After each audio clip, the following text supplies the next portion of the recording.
Communities are lead actors, and they have the resources to care for children, because communities are all about children and children are all about communities. Let us start with the understanding of the word child. In communities in Sierra Leone, a child means the future. A child means what you leave behind. And what you leave behind is prized possession. It's the continuity. It's what you have worked for all of your life. It is a continuation of the community itself. So the value placed around children is very huge. In communities in Sierra Leone, everyone is responsible for bringing up children, and everyone contributes to bringing up children. The traditions, are built around children, and there are different traditions that ensure that children are brought up in a very protected way. There is a lot of misunderstanding around some of these traditions, but I think it is important to clarify them.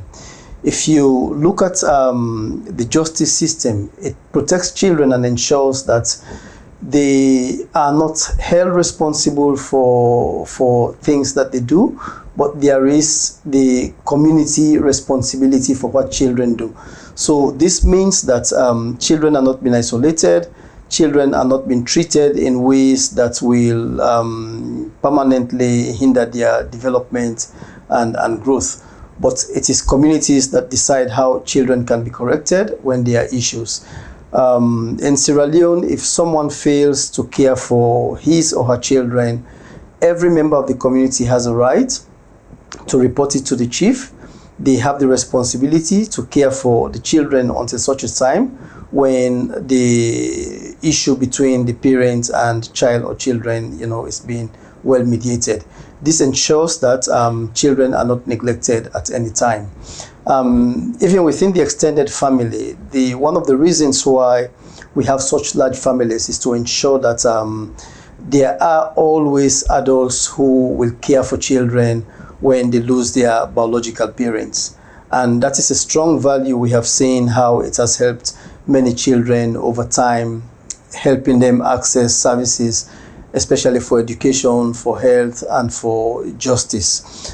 Also, in all communities, there are natural leaders. There are people who have responsibility for protecting children. When the child has a problem, they can run to any adult, and that adult is obliged, and that adult has a responsibility to ensure that nothing bad happens to the child.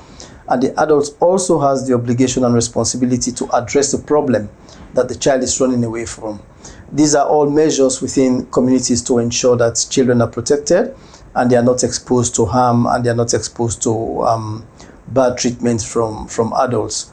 So with some of these mechanisms in place, with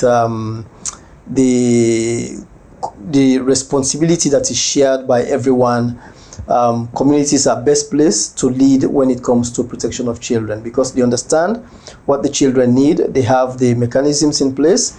They have the people who are identified to support within families and in the general community. That makes them the best people to lead in interventions that promote protection of children.